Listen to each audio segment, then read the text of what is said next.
6% de todas las muertes a nivel mundial. La OMS nos da cifras de 17.9 millones de personas que fallecen cada año aproximadamente por enfermedades cardiovasculares.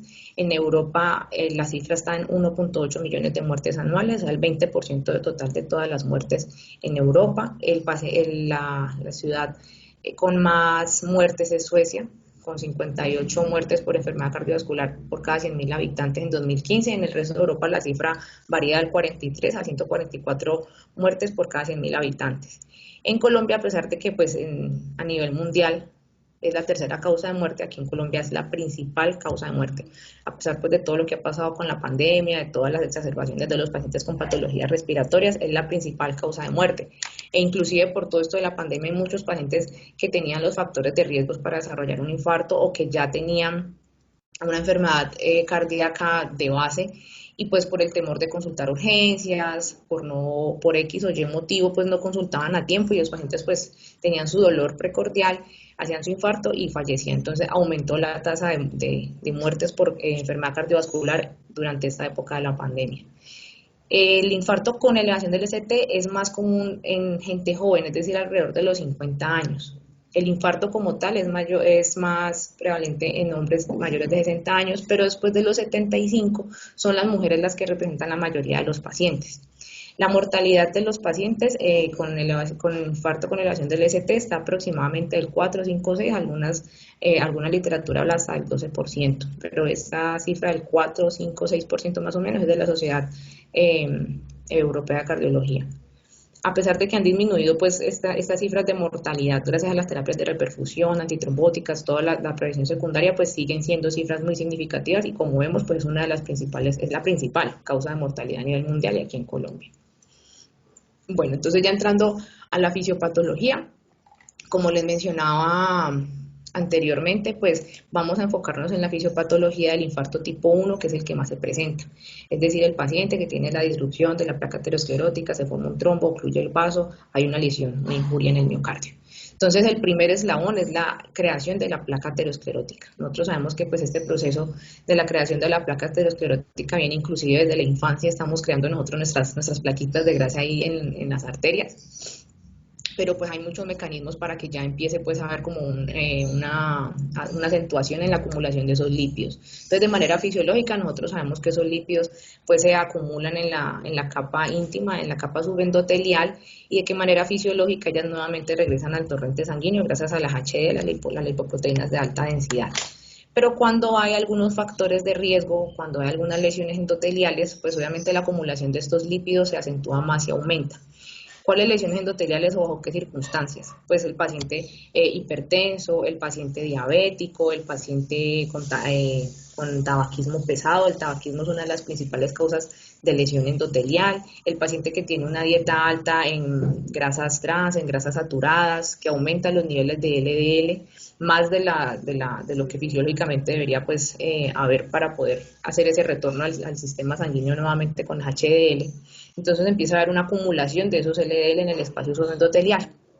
Una vez que empieza a haber esa acumulación de las LDL, pues vemos que ellos empiezan a sufrir una primera oxidación muy leve que hace que en las células endoteliales empiecen a generar estas moléculas de adhesión, la BCAN1, ICAN1, el interleuquina 8, MPC, bueno, todas estas moléculas de adhesión que facilita la quimiotaxis y facilita pues la llegada y la adhesión de los monocitos y de las plaquetas. Y en cuanto a la diabetes, inmigración y la ruptura de la placa, pues vamos a verlo con esta imagencita acá. Pues vemos entonces que una vez que empiezan a reclutarse todos estos monocitos, empiezan ellos a sufrir, pues, cambian a los macrófagos ya una vez que están acá en el espacio subendotelial y empiezan entonces a fagocitar y a oxidar todas estas LDL. En el primer momento no hay como un sistema de saturación para estos macrófagos en cuanto a la fagocitosis de esas LDL, entonces ellas empiezan a fagocitar esas LDL hasta convertirse en las muy famosamente llamadas células espumosas, pero finalmente pues estas células fallecen, estas células mueren y liberan todas estas toxinas pues y enzimas radicales libres, anión superóxido y toda esta cantidad de sustancias pues que lesionan el endotelio y que inducen en los macrófagos que apenas estaban reclutando, en los que apenas estaban llegando, inducen que ellos empiecen pues a liberar todas estas sustancias que van a empezar a modificar las células de la musculatura lisa. Entonces las células del músculo liso, bajo todo el influjo de todas estas sustancias que están liberando los macrófagos, empiezan a adquirir unas características tipo fibroblastos. Entonces ellas empiezan a producir matriz extracelular, como vemos, bueno, no sé si se ve el cursor aquí. Empezamos a ver cómo ellas empiezan entonces a acomodarse y empiezan a secretar matriz extracelular, colágeno, elastina, proteoglucanos, etcétera, que van a empezar a formar esta capa fibrosa. Entonces, aquí ya vamos a tener entonces la formación de nuestra placa aterosclerótica, un centro lipídico de inflamación que tiene una cobertura, una capa fibrosa. Aquí ya podemos entonces hablar de dos tipos de placa, de una placa estable y de una placa inestable. La placa inestable es la que va a tener esta capa fibrosa delgada que ante cualquier estímulo mecánico aquí pues se va a lesionar fácilmente o se va a desprender. O una capa fibrosa muy gruesa, ya que es lo que conocemos como placa estable, que pues el estímulo mecánico que debe haber para lesionarla o desprenderla pues es mucho mayor. Entonces, una vez que haya un estímulo mecánico lo suficientemente fuerte, llámese un aumento en la frecuencia de pulso, un aumento en la presión intravascular, un aumento en la contractilidad, entonces va a haber entonces una lesión de esta placa aterosclerótica con su consecuente despresión parcial o total. Cuando esta placa obviamente pues se desprende, van a quedar una serie de elementos que son altamente protrombóticos.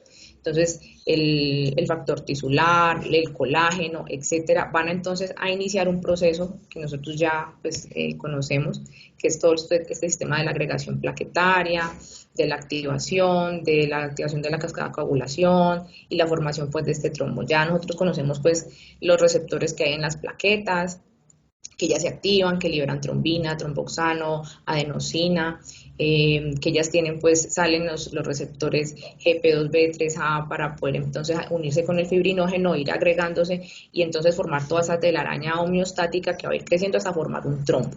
Ese trombo puede ocurrir de manera parcial o total, entonces el vaso sanguíneo y lo que se traduce en una disminución del flujo de sangre, de oxígeno y de todos los nutrientes pues, necesarios para que ese tejido miocárdico funcione. ¿Eso en qué se traduce? En que hay fallas metabólicas, en que hay fallas eléctricas, en que hay fallas mecánicas en el corazón. Entonces, perdón que la cambié acá. Entonces, estas alteraciones metabólicas que ya conocemos, bueno, se cambian las rutas metabólicas, ya los ácidos grasos y las glucosas pues ya no se pueden degradar para producir dióxido de carbono de agua, sino que se empieza a producir pues lactato, disminuye el pH, empieza a alterarse el potencial de reposo de las membranas de las células especializadas eléctricas del corazón. ¿Esto en qué se traduce? En una inestabilidad eléctrica. Entonces estos pacientes por eso es que son tan susceptibles a sufrir arritmias y muchas veces el infarto de pronto no es muy grande y muy significativo, pero las alteraciones y la susceptibilidad a las arritmias sí pueden ser potencialmente mortales, ¿ya? ¿En qué también se traduce esto? Pues obviamente todo este desbalance metabólico, eléctrico y mecánico, porque una vez que ya empiezan a alterarse pues todas las células, tanto el sistema de conducción como el miocardio, pues obviamente ya va a empezar a disminuir la contractilidad, la distensibilidad, entonces empezamos a ver ya en las imágenes como en el ecocardiograma que los pacientes tienen hipocinesias, cinesias pues tempranas en el infarto si logran hacerse el ecocardiograma, empezamos a ver estas discinesias, hipocinesias o acinesias que son significativas pues del infarto, de la isquemia. Entonces, con todo esto podemos ver, por eso que es muy importante en estos pacientes el tiempo, porque toda esta inestabilidad va a durar hasta ya instaurarse una necrosis, una muerte del tejido, según pues cuánto tiempo haya estado ocluido esa arteria. Entonces, entre más rápido podamos quitar esa obstrucción, pues más rápido podemos lograr rescatar ese tejido miocárdico, porque pues el tejido miocárdico, los miocitos, ellos cuando disminuye el aflujo de sangre, ellos entran como en un estado quiescente, en el que si se restablecen algunos minutos ese flujo sanguíneo, ellas pueden volver a activarse, digámoslo, de alguna manera para volver otra vez a funcionar. Pero cuando ya la disminución del aporte sanguíneo dura varios minutos, pues esas células definitivamente ya entran en apoptosis, hacen muerte y pues en la necrosis ya es reemplazada por un tejido cicatricial fibrótico, pues que ya obviamente sabemos que no es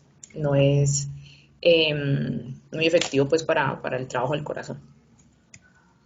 Bueno, en cuanto al diagnóstico, entonces, haciendo el abordaje inicial de estos pacientes, pues tenemos un paciente que se presenta al servicio con dolor, con un cuadro de dolor torácico. Pero hay unas presentaciones que son muy típicas y muy sugestivas del infarto, como hay otras presentaciones que no son tan atípicas. Entonces, el dolor típico pues es un dolor torácico retroesternal opresivo que puede ser irradiado a mandíbula o que se puede irradiar a brazo izquierdo o brazo derecho. Inclusive en alguna literatura hablan más del brazo derecho, que tiene mayor sensibilidad para hablar del infarto como tal. Entonces, que se puede irradiar o no. Hay otros, y que este dolor torácico pues también puede estar acompañado de algunos síntomas autonómicos, como la diaforesis, la sensación de muerte inminente. Hay otros cuadros anginosos, que nosotros llamamos cuadros anginosos, que no son tan típicos, pero que no deben hacer el descarte de ese tipo de patología, del infarto como tal. Entonces, el paciente que tiene náuseas, que tiene también disnea, fatiga, alteración del estado de conciencia, epigastralgia, etc. Entonces, cuando el paciente se enfrenta con estos síntomas que no son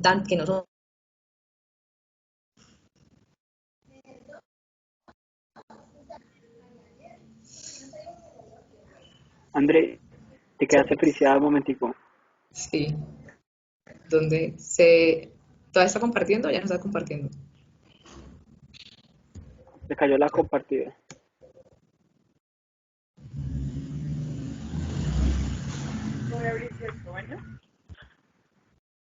¿Ya se ve ahí?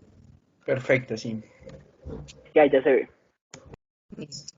¿Hasta dónde se alcanzó a escuchar? Tú estás hablando que cuando los pacientes se presentan con un cuadro atípico, con síntomas equivalentes anginosos, ¿está ahí? Bueno, entonces, Exacto. el paciente tiene un cuadro clínico de dolor torácico muy típico en el infarto, pero hay otros cuadros atípicos, como lo mencionaba, que son esos cuadros que conocemos anginosos, que son la náusea, la disnea, la fatiga, la alteración del estado de conciencia y epigastralgia. Estas presentaciones no deben hacernos a nosotros hacer el descarte pues, del infarto. El paciente que se presenta de pronto con un cuadro gastrointestinal más marcado que el dolor torácico, o que de pronto empieza como a mezclarse con diaforesis y que nosotros estamos como un poco confundidos, pues no importa. De todas maneras, el paciente ante estas presentaciones atípicas igual tenemos que tener ahí en nuestro escenario de diferenciales el infarto agudo de miocardio. Pero entonces, bueno, ¿cómo vamos a hacer el diagnóstico como tal? En la guía pues hablan de que para yo hablar de infarto agudo de miocardio con elevación del ST, debo realizar el electrocardiograma en el que yo halle unos cambios sugestivos de isquemia y biomarcadores. Yo creo que aquí la radiografía de tórax, porque pues obviamente las guías están hablando es de infarto, entonces pues hay como un sesgo ahí en cuanto a la radiografía de tórax, porque pues ellos están hablando de infarto, pero nosotros en el momento en el que atendemos al paciente, nosotros de primera instancia tenemos un paciente que llega con un cuadro de dolor torácico, nosotros todavía no sabemos que estamos ante un infarto, estamos en los diferenciales, pero todavía no sabemos que es un infarto, entonces creo que de todas maneras la radiografía de tórax es un examen que debe realizarse a todo paciente con dolor torácico simplemente por hacer el diferencial. O ya más adelante vemos que si de pronto no era un infarto, pues ya tenemos que la radiografía corriendo para ver qué patología entonces que tiene el paciente. Sin embargo, la radiografía de tórax u otros exámenes no deben retrasar la toma de decisiones y el abordaje inicial si el paciente sí tiene un infarto. Bueno, entonces llega el paciente y en los primeros 10 minutos, ahora la guía, y ahorita vamos a ver los tiempos, en los primeros 10 minutos yo voy a tener la historia clínica completa de un paciente con sospecha de infarto y la clasificación del riesgo. En cuanto a los biomarcadores, en los biomarcadores en la guía, en las guías americanas hablan de las troponinas, en las guías europeas hablan de la CKMB, hay muchos biomarcadores, está también la mioglobina, etcétera, pero en las guías americanas hablan de las troponinas.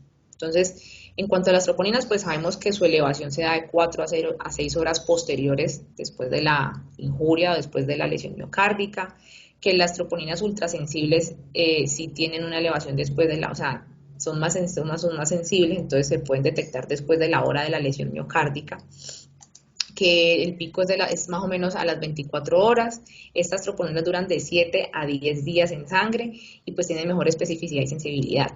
¿Qué pasa con la CKMB? Pues en las guías europeas hablan de la CKMB porque la duración de ellas vemos que es entre 24 a 48 horas, o sea, después de 2 días ya los niveles de CKMB empiezan a disminuir. Entonces, estos pacientes que se reinfartaban pues nos permitía ver si el paciente pues sí se reinfartó o no cuando obteníamos la medición de otros biomarcadores como la CKMB, porque en el caso de las troponinas teníamos que tener niveles muy elevados, como los veíamos ahorita, por ejemplo, en el infarto tipo 4A, que tenía que estar 5 veces por encima del percentil 99, o en el tipo 5, que tenía que estar 10 veces por encima del percentil 99.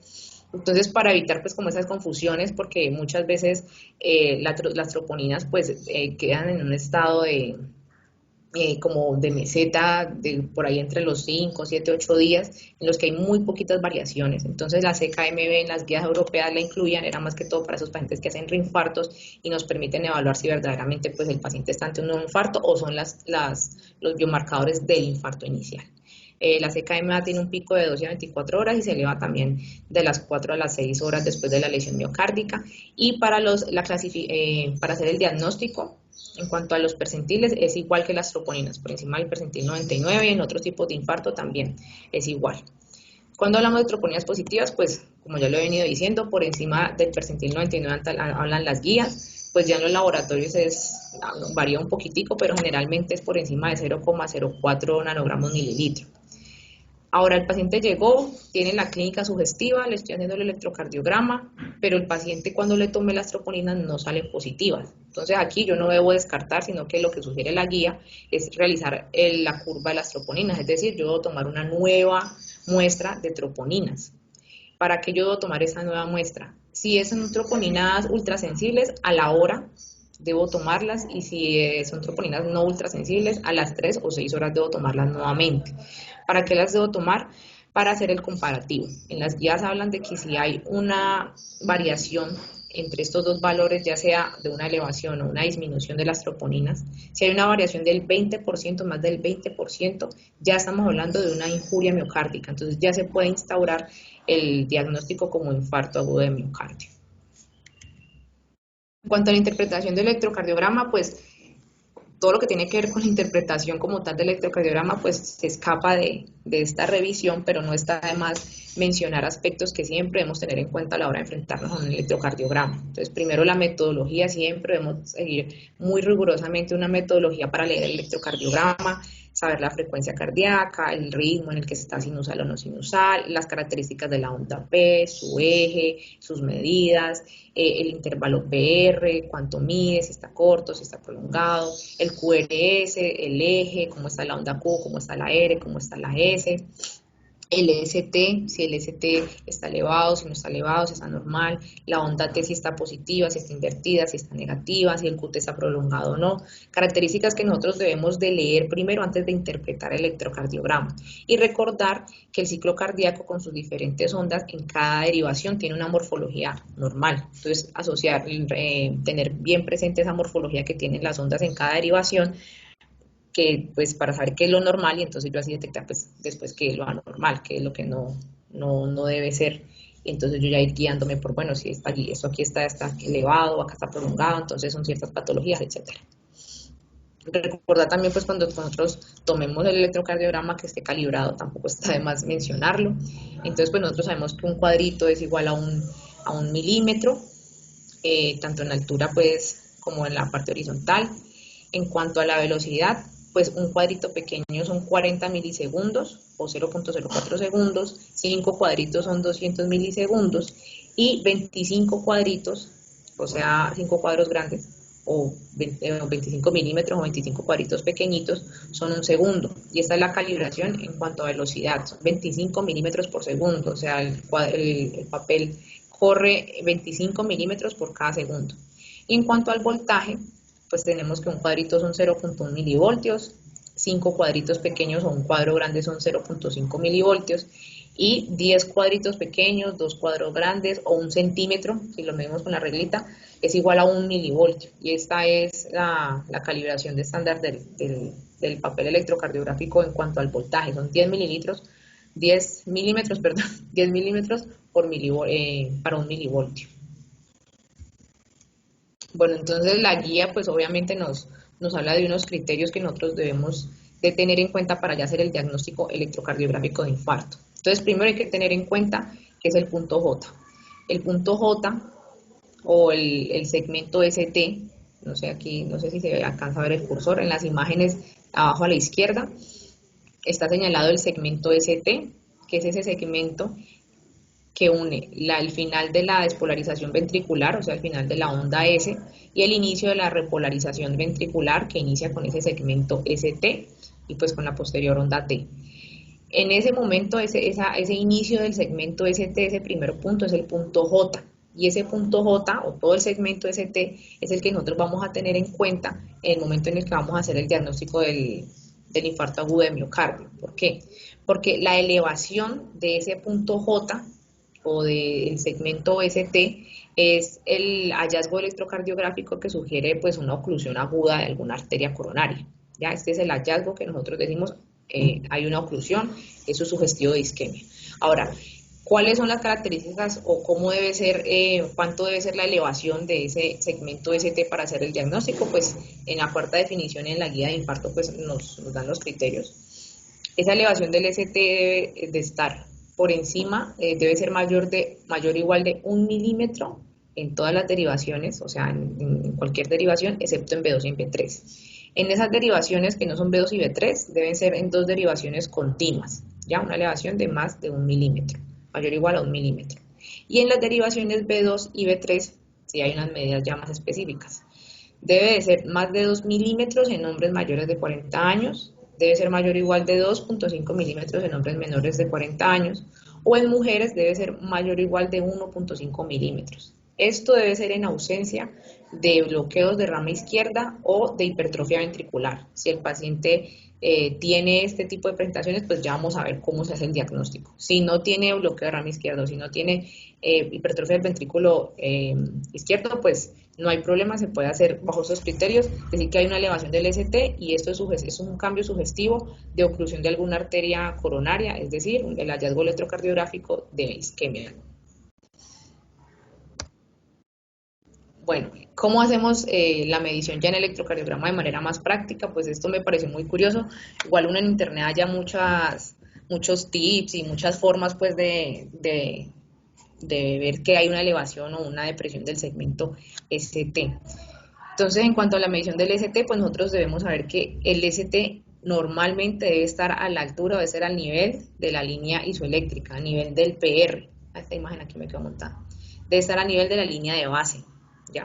Entonces, nosotros, ¿cómo hacemos para saber si si el punto J está a la línea de base? Este fue, pues, un tip que me encontré muy curioso de un huevito, y es hacer una imagen mental de la parte inferior del huevo, que hay como esa convexidad, y nosotros hacemos esa imagen mental, aquí vemos en la imagen abajo a la izquierda, vemos la imagen mental del huevito, y entonces esta imagen, esta parte convexa me permite hacer una línea imaginaria que hace una continuidad del PR, o sea, empieza la onda P, va al PR e inicia el punto J, segmento ST y el inicio de la onda T. Normalmente esa morfología que vemos ahí, como esa concavidad, esa parte convexa, eso es lo normal que debe haber en el electrocardiograma, ¿ya?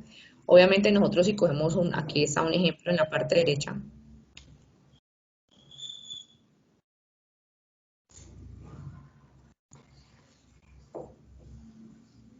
¿Se fue otra vez? Sí, se cayó un momentico. Se cayó un momentico.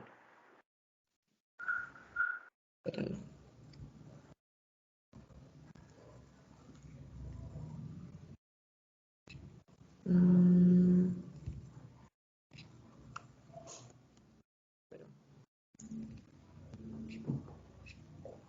Ahí, espérate. Ahí todavía volvió a caer, André. ya, espérame que es que la estoy compartiendo.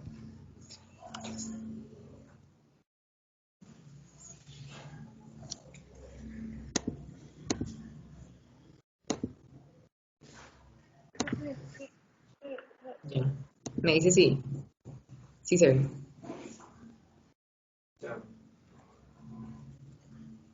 Sí, ahí ya se ve, pero no ha abierto el modo presentación. Una fundación.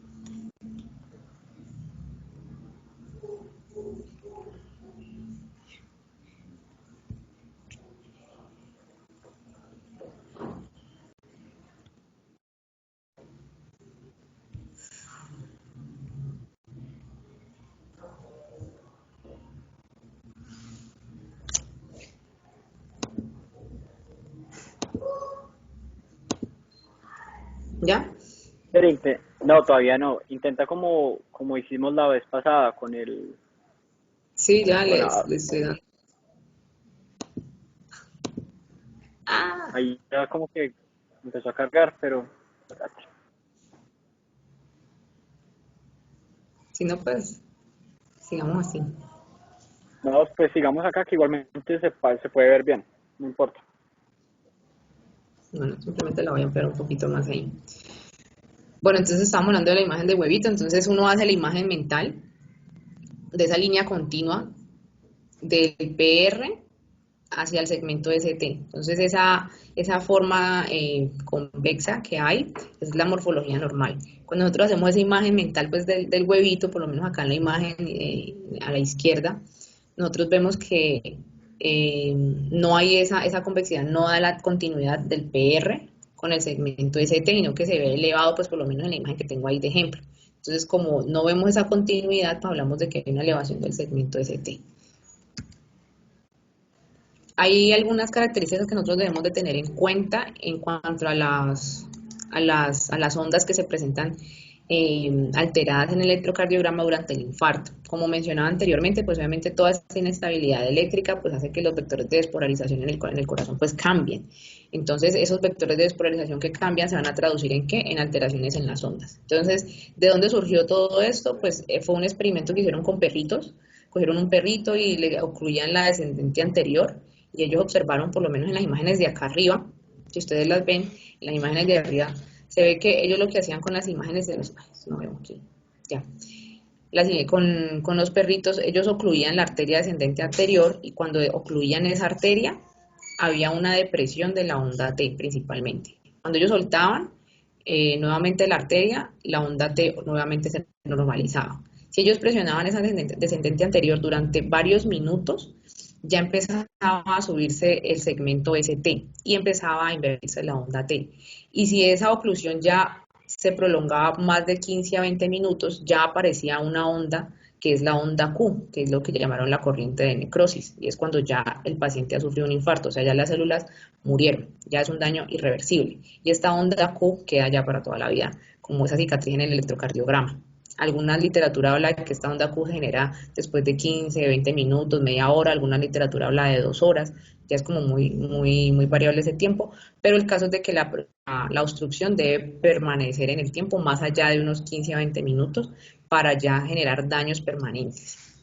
Eso fue en los perritos. ¿Qué pasa en los seres humanos? Pues en los seres humanos no, hasta donde sabemos no han hecho los experimentos, pero pues sí podemos evidenciar cuáles fueron los cambios en las ondas.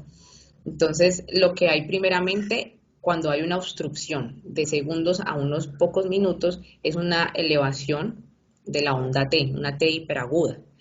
Cuando ya esa obstrucción permanece en el tiempo de algunos minutos, algunos hablan de horas, ya se empieza entonces a ver la elevación del segmento ST y cuando ya se instaura una corriente de necrosis, una lesión que es irreversible, que son la muerte de las células miocárdicas, entonces ya hablamos de la onda T, de la onda Q, perdón, la onda Q. Esa elevación del ST con la depresión con la inversión de la onda T puede durar ya después de 24 horas hasta algunos días. Ya después de algunos días, algunas semanas, el segmento ST vuelve a su normalidad, la onda Q pues ya queda como una cicatriz y la onda T posteriormente en algunas semanas ya nuevamente vuelve a normalizarse. Entonces lo que nosotros vamos a evidenciar en el electrocardiograma en un paciente que está infartando es la elevación del ST y en un paciente que ya se infartó pues vamos a ver la cicatriz en el electrocardiograma que es la onda Q. Para que esa onda Q sea pues una onda Q de necrosis, pues hay unos criterios también que hablan en la cuarta definición, que esa onda Q debe estar en B2 y B3 y debe medir más de 20 milisegundos o 0.02 segundos. La onda Q también puede medir también más de 30 milisegundos o una profundidad de más de 1 milímetro, o pueden haber complejos QS en las derivaciones 1, 2, ABL, ABF o de B4 a B6. ¿Ya? O que nosotros vemos esta Q en las agrupaciones de las diferentes caras, que ya vamos a hablar de eso. O también una onda R, también podemos hablar de una lesión en el miocardio, cuando hablamos de una onda R de más de 40 milisegundos en B1 a B2. Recordemos que en B1 a B2 la onda R es una onda pequeñita, entonces una onda muy grande o una onda muy prolongada aquí, pues también es indicativo de lesión, o que la R en comparación con la S sea mayor. Y pues en estas derivaciones la R es una onda pequeña. Entonces, si encontramos esa R grande, es indicativo también de una lesión miocárdica. Bueno, entonces, nosotros obviamente vemos el electrocardiograma y entonces nosotros, ante los hallazgos electrocardiográficos, podemos tener como una aproximación de cuál es la pared afectada o cuál es esa arteria que está ocluida. Entonces, las caras representadas en el electrocardiograma, pues las tenemos aquí en los dibujitos. Tenemos que la cara lateral está representada por D1 y ABL, la cara inferior es D2, D3 y ABF, que la cara septal es B1, B2, la cara anterior es B3 y B4 y la cara lateral es B5 y B6. En cuanto a la lateral alta y baja, pues D1 y ABL son lateral alta y B5 y B6 son lateral baja. Y aquí nosotros tenemos como una idea, entonces con esta, según... Creo que no ha cambiado o sea, estamos viendo todavía la La del anterior. huevito. Ajá, seguimos ¿Sale el huevito? Sí. Sí, ¿Ya vieron, o sea, vieron esa que dice que tienen las onditas que dice isquemia, lesión, necrosis? sí, la verdad yo pensé que seguía celular en la otra, pero sí esperaba que hubiera de pronto ese pequeño problema. Pero bueno, quedó claro igualmente la idea anterior. Entonces, Bueno, aquí pues está la ya, foto. ¿Pero ya ven las fotos? sí, ahí estamos ya en la que estamos hablando de las caras y la relación anatómica de esto. Me voy a quedar con esta así porque no. Intenta ver si ya te deja ver presentación normal. Voy a dejar de compartir otra vez como ahorita.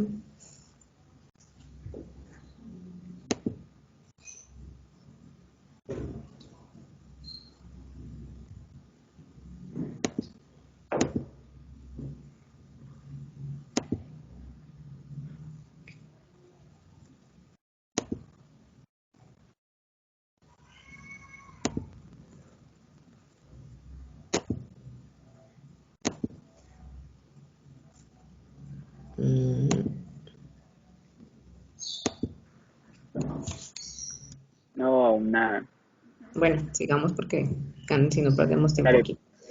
Bueno, igual si algo entonces te avisamos si te ya quedas están, en la... igual ya están en las caras. Sí, ya estamos en las caras. Bueno, o sea que están las caras representadas.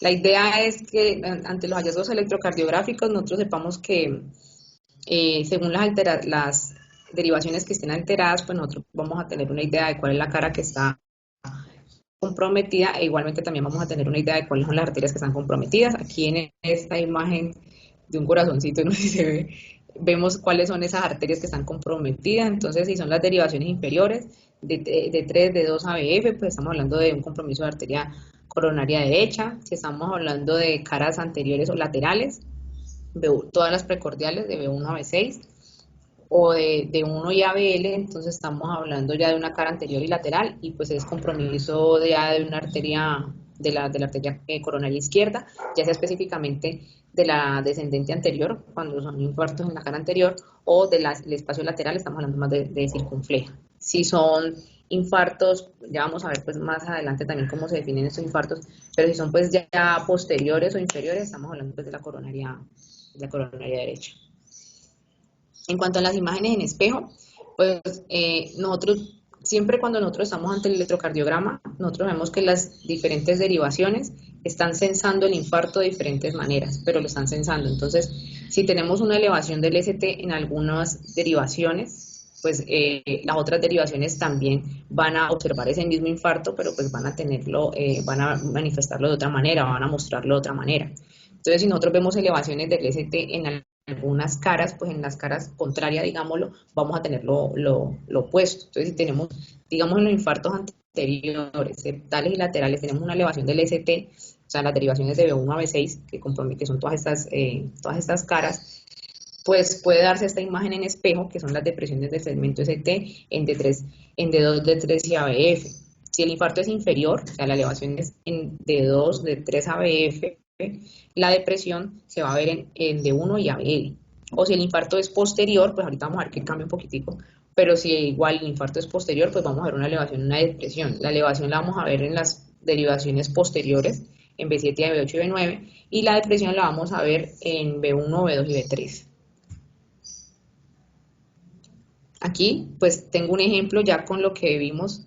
Pues bueno, no alcanzamos a ver, pero tenemos la idea, no sé si quedó clara. Entonces no quiero preguntarle de pronto si alguien voluntariamente quiere, por lo menos acá, decirnos con lo que hemos visto y con lo que hemos hablado, qué tipo de cara estaría comprometida en este electrocardiograma, por ejemplo, voluntariamente.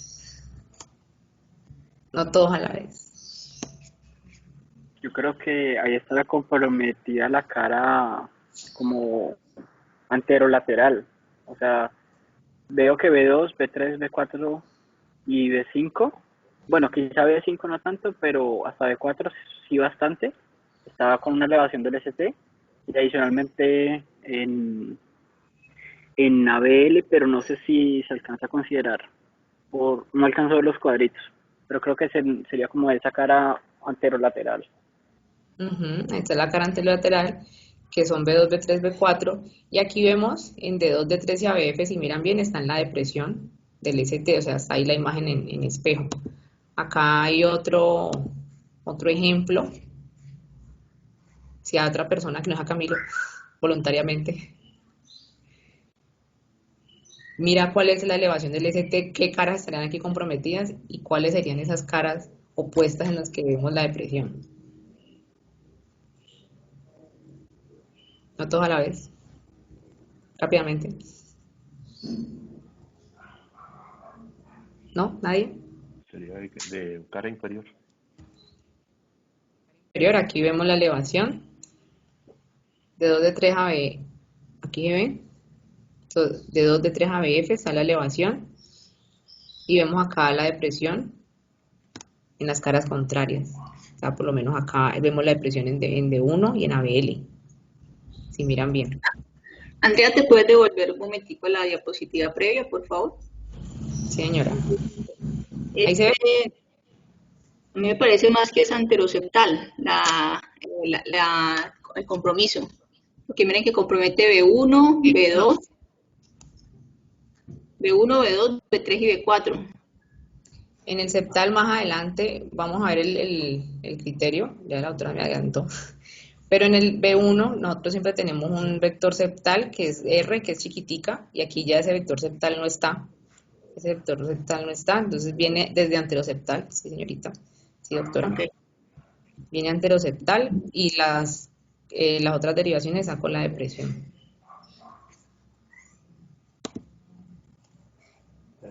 Listo. Acá otra, bueno, este es el ejemplo ya mismo aquí. Bueno, entonces hay unos casos especiales en los que hay que hacer el diagnóstico del electrocardiograma y son esos pacientes pues que tienen, de pronto van a tener algún tipo de, se me fue la palabra. En el electrocardiograma van a haber interferencias y esas interferencias pues no nos van a permitir apreciar la elevación del ST. ¿Cuáles son esos pacientes? Y pues también obviamente la corta definición nos dicen de cuáles son esos pacientes y cuáles son los criterios en esos pacientes para establecer que hay una elevación del ST o que hay una injuria cardíaca. Entonces esos pacientes son los pacientes que tienen, por ejemplo, bloqueo de rama izquierda. Los pacientes con bloqueo de rama izquierda, como es tan difícil pues ver hacer el diagnóstico en ellos, pues nosotros vemos que ahí están los criterios, acá yo no sé si ya se ven, los criterios de Edgar-Bosa, en los que nosotros podemos hablar ya de una elevación del ST o de un infarto en pacientes que tengan bloqueo de rama izquierda. ¿Cuáles son esos criterios? Entonces, el primer criterio es que haya una elevación concordante, es decir, que el QRS sea positivo y la onda T sea positiva. Hay una elevación concordante del ST más de 1 milímetro en la elevación con QRS positivos, que haya una depresión concordante del ST más de 1 milímetro en B1 a B3, aquí vemos pues la imagencita, o que haya una elevación discordante desproporcionada de más de 5 milímetros. Discordante, entonces vemos aquí las ondas QS o QRS negativo, pues, o para ser prácticos, con una onda T positiva, eso es la discordancia. Entonces en esas ondas, o en esas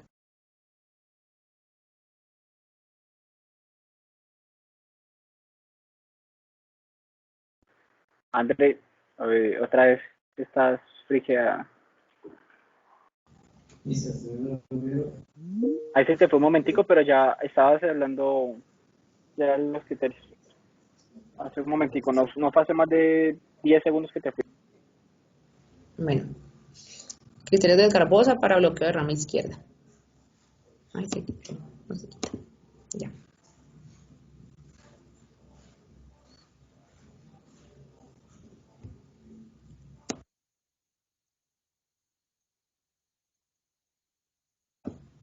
Estoy desconectado. Ya. Gracias.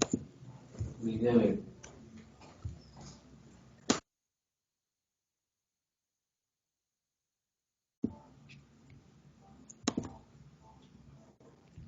Bueno, esos son los pacientes de bloqueo de rama izquierda. Los pacientes también que tienen sistemas de estimulación ventricular o los pacientes con marcapasos, esos pacientes, si llegan al servicio, tienen el antecedente de un marcapasos o tienen el antecedente de un sistema de estimulación ventricular y tienen la clínica de isquemia y tienen unas troponinas elevadas, esos pacientes directamente se van para cateterismo.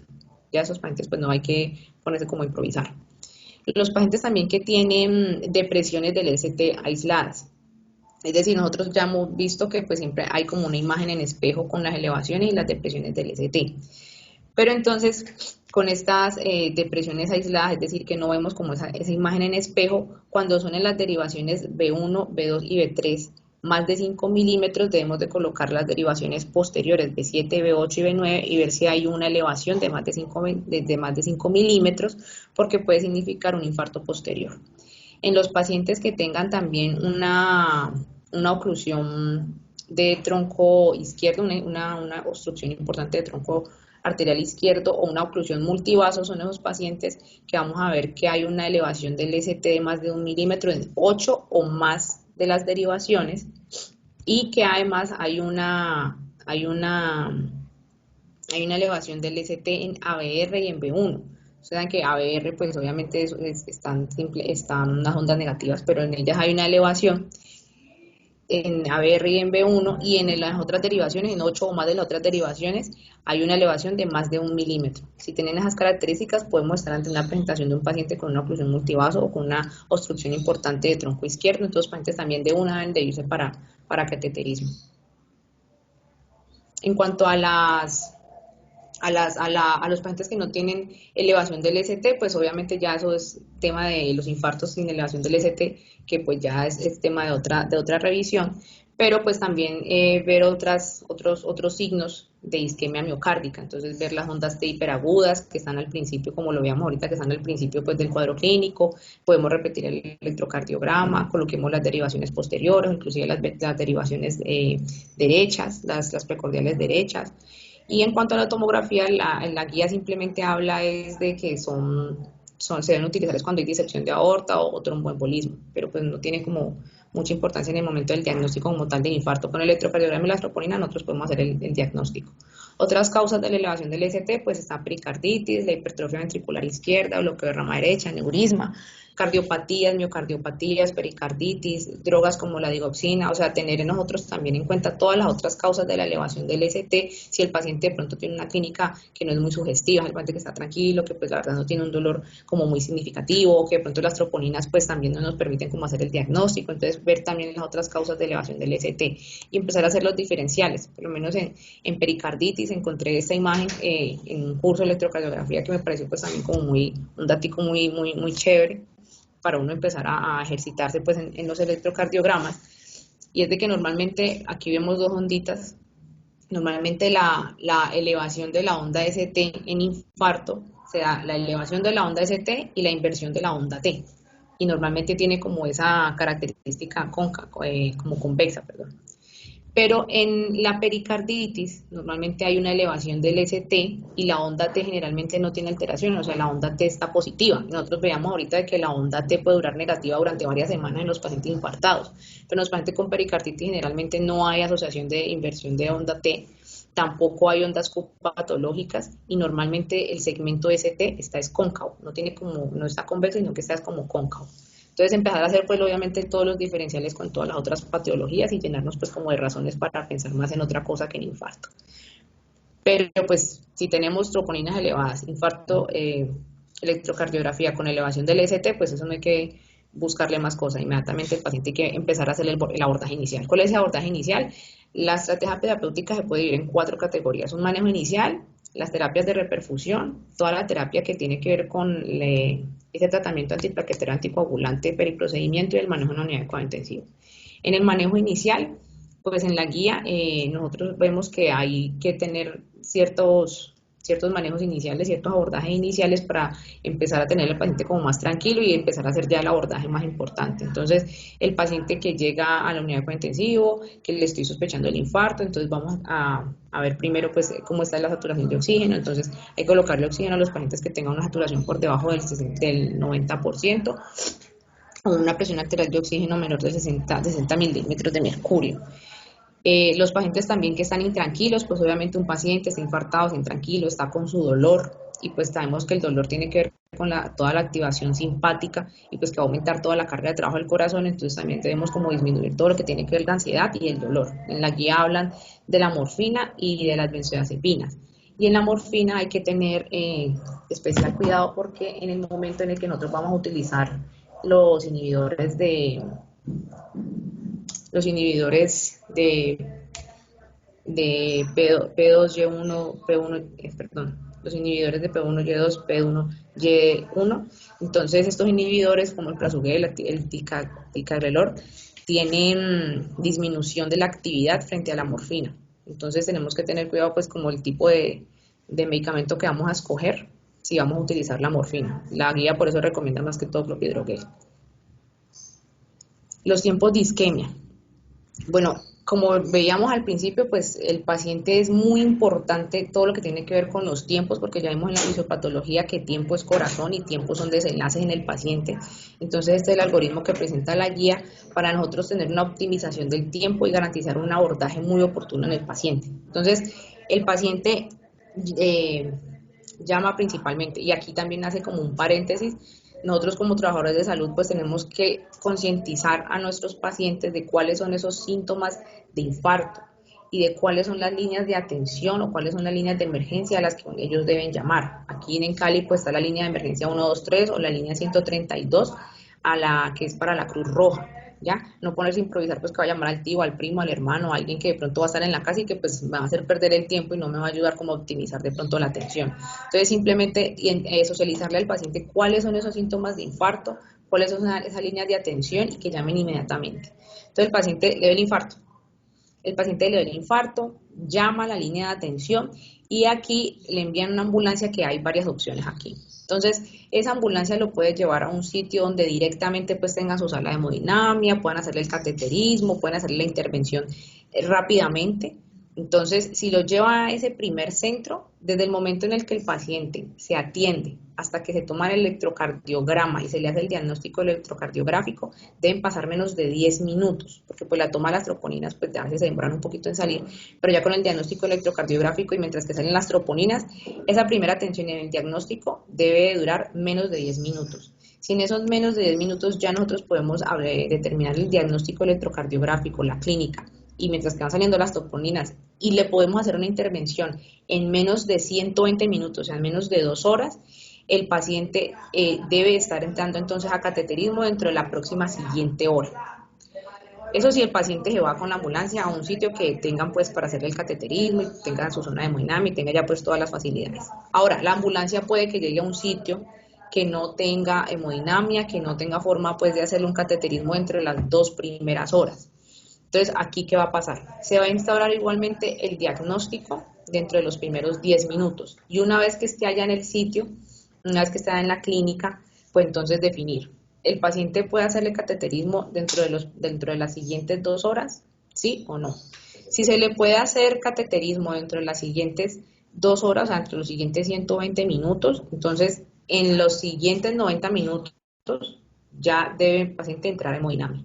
Si después de que él hizo en los primeros 10 minutos el diagnóstico y después del diagnóstico no, definitivamente hay que remitirlo, hay un problema administrativo, no han respondido, etcétera, no hay garantía de hacerle el paciente el cateterismo entre las 2 primeras horas, el paciente debe hacerse la estrategia de fibrinolisis. Y una vez que se ha determinado, bueno, el paciente se le hace fibrinolisis, dentro de los 10 siguientes minutos, después de haber dicho se le va a hacer fibrinolisis al paciente, el paciente debe estar recibiendo el primer bolo fibrinolítico, el primer bolo lítico del medicamento. Eso en cuanto a los tiempos. Bueno, ese es el abordaje inicial para yo tomar pues decisiones con el paciente de qué vamos a hacer. Ahora, pues entonces ya hablando de las terapias de reperfusión, pues hay dos tipos de terapias de reperfusión que yo puedo hacer. Una es farmacológica y otra es una terapia mecánica. En la terapia farmacológica, pues obviamente vamos a hacer es la destrucción de ese trombo a través de medicamentos que hagan la lisis, pues de toda esta maraña y toda esta telaraña homeostática que está formándose ahí. Y entonces vamos a hacer terapia de trombolisis. La otra terapia es la mecánica, en la que van a hacer angioplastia, es decir, ya van a ingresar pues con un dispositivo de manera percutánea al torrente sanguíneo y van a desplazar la guía y van a llegar pues obviamente hasta allá, hasta las arterias que están obstruidas a través de la angiografía, etcétera, etcétera. Y van entonces a introducir la guía, van a introducir el balón que va a dilatar la arteria y va a dejar un stent, o que a veces no dejan el stent, pero pues ya la mayoría de los tratamientos, inclusive en la guía dije que pues debe dejarse el stent. O si no se deja el stent, pues simplemente hacen la dilatación pues de la arteria con el balón. Entonces ya esta es como la reperfusión, pues nuevamente establecer el flujo a través de una manera mecánica. Todas estas terapias de reperfusión, ¿cuál es el objetivo? Pues el objetivo es volver a establecer el flujo cardíaco, ¿ya? Para volver otra vez a lograr el aporte de oxígeno, nutrientes, sangre, etcétera, a ese tejido que está sufriendo una isquemia. Ahora, unos términos que valen pues la pena pues como resaltar aquí, de nombrarlos para nosotros ubicarnos. Entonces está la angioplastia o el cateterismo, que puede ser un cateterismo primario, un cateterismo de rescate, un cateterismo de rutina. El cateterismo primario es ese paciente que llegó, tenía la clínica, le hicimos el diagnóstico entre los 10 primeros minutos y dentro de las 2 siguientes horas el paciente pudo lograrse pues llevarlo a cateterismo. Entonces esa es una angioplastia pues muy oportuna y esta es la angioplastia que llamamos una angioplastia coronaria, una angioplastia primaria. Está la angioplastia percutánea de rescate y este paciente en el que primero se le hizo una terapia de fibrinolisis, pero la fibrinolisis fue fallida. Ya vamos a ver de cuáles son esas terapias de fibrinolisis fallidas, cuáles son los criterios.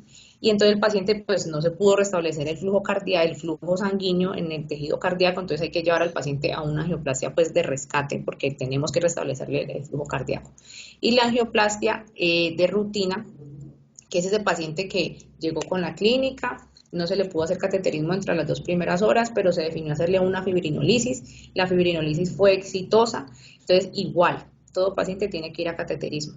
Entonces, después de la fibrinolisis exitosa, el paciente ya va a ir a cateterismo, pero entonces como ya se pudo restablecer el flujo cardíaco porque fue una fibrinolisis exitosa, puede ir a cateterismo dentro de las 2 a 24 horas siguientes después del bolo lítico.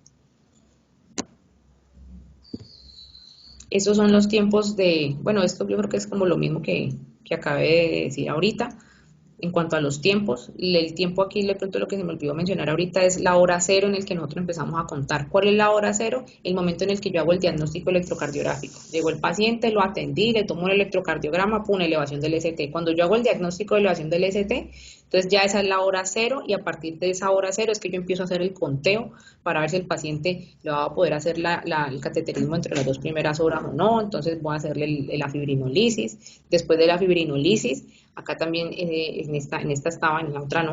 Después de la fibrinolisis yo tengo que hacer una evaluación nuevamente del paciente entre los 60 a 90 minutos después del bolo lítico, pues para saber si esa fibrinolisis fue exitosa o no. Si la fibrinolisis fue exitosa, pues ya se va para cateterismo entre las 2 a 24 horas siguientes después del bolo lítico, después del bolo de fibrinolítico. Y si no, entonces el paciente debe irse lo más pronto posible a cateterismo. Dice que entre las 2 siguientes horas, después de haber hecho el diagnóstico, hice el bolo lítico, no reviso pues a la hora o a la hora y media, no hubo éxito. En esa media hora que queda, o lo más pronto posible, pues es la recomendación de la guía que el paciente debe irse para cateterismo de rescate. Entonces, ¿cuáles son esas indicaciones de la angioplastia de rescate? Ya hablábamos pues de es que está por acá. La angioplastia de rescate, pues entonces, ¿bajo qué criterio se hace? Pues uno, si la fibrinolisis fue fallida, el paciente se va para una angioplastia de rescate, para un cateterismo de rescate. Cuando la fibrinolisis fue fallida, cuando después de que nosotros aplicamos el bolo lítico, yo el paciente lo evalúo a la hora o a la hora y media, y el paciente tuvo que haber reducido esa elevación del ST en al menos el 50%. Si esa reducción no fue menor, si esa reducción fue menor del 50%,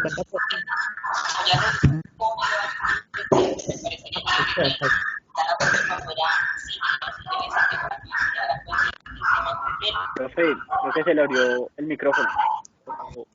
Si esa resolución no fue menor del 50%, entonces hablamos de una fibrinolisis fallida. Entonces el paciente se va para cateterismo de rescate. Si el paciente, después de que le hayamos hecho la intervención, o el paciente no se le ha hecho intervención, pero está con inestabilidad hemodinámica y ya empieza de pronto a presentar alteraciones eléctricas, veíamos en la fisiopatología que esos pacientes pueden empezar a hacer, por esa alteración eléctrica, pueden hacer fibrilaciones, pueden hacer arritmias, ahorita vamos a ver en las complicaciones, pueden empezar a hacer arritmias y pueden empezar a hacer ritmos que pueden comprometer la vida del paciente. Entonces estos pacientes también se van para cateterismo de rescate. O el paciente que, a pesar de haberle hecho la fibrinolisis, o que el paciente está en espera de su conducta y está con un dolor persistente, o sea, un dolor que está aumentando en su intensidad, entonces el paciente tiene que irse para cateterismo inmediatamente. Normalmente en las guías hablan de que el tiempo en el que el paciente debe ir a cateterismo idealmente es dentro de las 2 horas después de instaurar el diagnóstico electrocardiográfico. Si el paciente llegó al servicio, pero el paciente ya llegó con un tiempo de evolución mayor de esas 2 horas, no, es que a mí me está doliendo el pecho hace 3, 4 horas, pues ya pasaron esas 2 horas en las que yo puedo de pronto actuar desde el origen no hablando desde el diagnóstico electrocardiográfico, sino hablando desde el tiempo de evolución del dolor. Entonces, hablando del tiempo de evolución del dolor, pues uno empieza como a mirar las horas, y no, pues señor ya lleva 5 horas de dolor, entonces, pues, no importa cuánto tiempo haya pasado, en las guías hablan es de que el paciente tiene un tiempo de gracia hasta de 12 horas para hacerle la intervención percutánea. Y una vez que usted haga el diagnóstico, pues ya ahí usted empieza a contar las horas. Pero en cuanto al dolor, usted tiene 12 horas para poder hacerle la intervención percutánea. ¿En qué pacientes usted va a hacer ese cateterismo a pesar de que ya pasaron esas 12 horas de la evolución del dolor? Entonces, en los pacientes que llegan, de pronto ya llevan más de 12 horas de evolución del dolor, pero el electrocardiograma sigue presentando evidencia de isquemia. O sea, el paciente dice, no, yo desde ayer estoy con el dolor, pero usted le toma el electrocardiograma y está ahí la elevación del ST, el paciente se va para cateterismo. Que el paciente, no, yo estoy desde ayer con el dolor y llega y el dolor persiste y hay cambios dinámicos en el electrocardiograma y hay troponías positivos, no importa el tiempo, se va para cateterismo. Que el paciente sigue con un dolor persistente, recurrente, o ya tiene síntomas de shock o arritmias malignas. Ah, no, el dolor empezó ayer, pero pues el paciente llegó choqueado, llegó con fibrilación, o llegó con algún ritmo, pues de los que vamos a ver ahorita, vamos a mencionarlos nomás. Igual el paciente va para cateterismo. Bueno, aquí ya antes de empezar como la parte final de la exposición. Claro. La profe le activa el micrófono.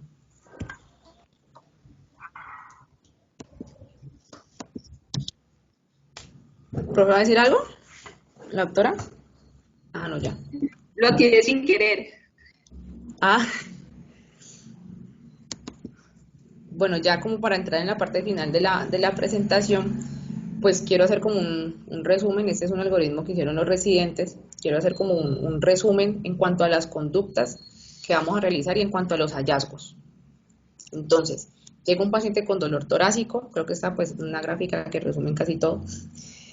Tengo un paciente con dolor torácico, entonces yo miro biomarcadores y electrocardiograma. En el electrocardiograma, ¿qué voy a ver? Entonces, si hay depresión del ST más de 1 milímetro en 8 o más derivaciones, pues hablábamos que una enfermedad multivaso o una obstrucción importante del vaso izquierdo, y hay una elevación en ABR o en B1,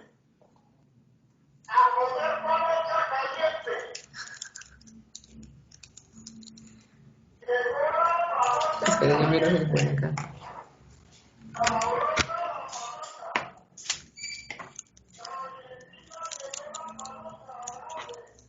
No, ya. ¿Se oyen? ¿Me escuchan? Sí, ya escucho menos. Perfecto. Sí, ya me escuchan.